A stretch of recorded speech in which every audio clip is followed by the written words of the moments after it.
La manne, le pain que l'Éternel nous donne pour nourrir notre foi.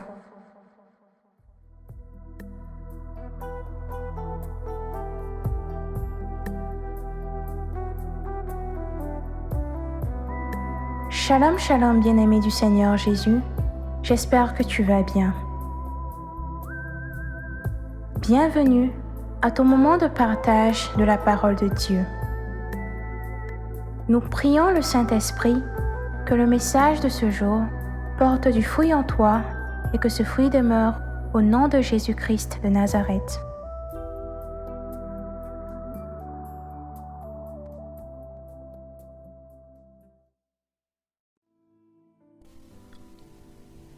Cela fait quelques jours déjà que nous avons entamé notre cheminement de 40 jours vers la Pâque. Durant cette période, l'Église nous invite à la prière, à la pénitence et au jeûne.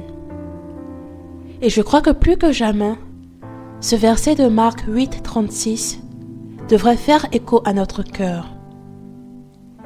Et que sert-il à un homme de gagner le monde s'il perd son âme? Durant ce moment donc, Jésus nous invite à nous recentrer sur lui, à délaisser un tant soit peu ces choses qui nous éloignent de l'essentiel, c'est-à-dire lui. Il nous invite à reprendre de bonnes habitudes ou à acquérir de nouvelles, plus saines dans notre marche à sa suite. Et l'un des moyens qui nous est proposé pour y parvenir, c'est le jeûne.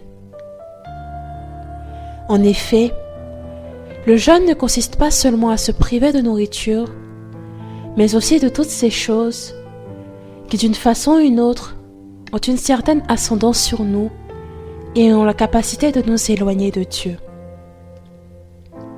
Et parmi ces choses, on pourrait citer le téléphone, les réseaux sociaux, la télévision, le sommeil, etc.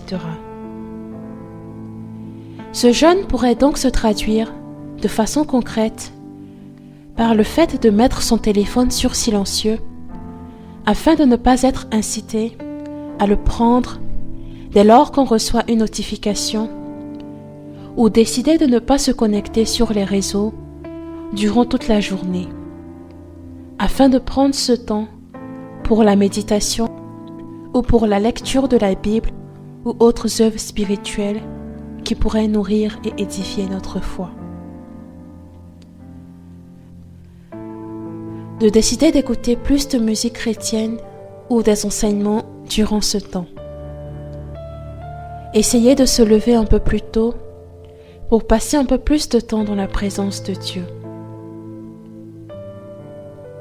Chacun d'entre nous, selon ce qui l'éloigne de Dieu ou le distrait de l'essentiel, pourrait prendre des résolutions afin de réduire ou éliminer l'impact de ces choses sur lui durant chaque journée de ce temps de carême.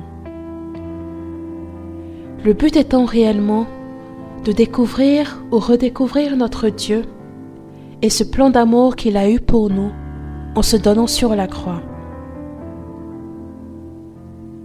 Certes, ce ne sera peut-être pas facile, mais nous pouvons compter sur notre Dieu, comme Paul nous le rappelle dans Philippiens 4, verset 13. Je puis tout par celui qui me fortifie. En ce temps plus que jamais, Jésus frappe à la porte de notre cœur. L'entendons-nous? Lui laisserons-nous la possibilité de parler à notre cœur afin qu'il nous attire à lui? Que les sollicitations dont nous faisons l'objet tout au long de nos journées ne nous empêchent pas de nous rapprocher de Dieu. Décide par exemple, soit à la pause, dans la voiture, à chaque fois que tu auras un peu de temps, de faire quelque chose qui pourrait te rapprocher de Dieu et te permettre de le découvrir durant ce temps de carême qu'il te reste à vivre. Prions.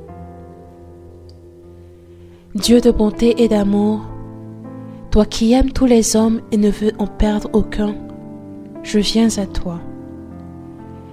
Tu sais ce qui m'éloigne de toi et m'empêche de demeurer avec toi. En ce temps que tu as inspiré à ton Église, viens au secours de mes faiblesses. Parle-moi.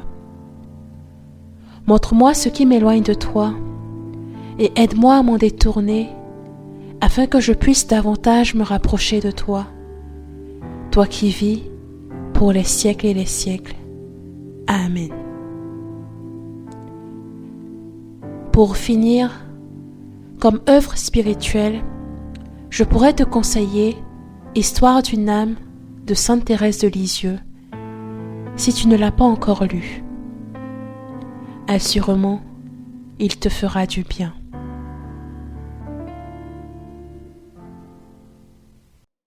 Dieu te bénisse. La manne, le pain que l'Éternel nous donne pour nourrir notre foi.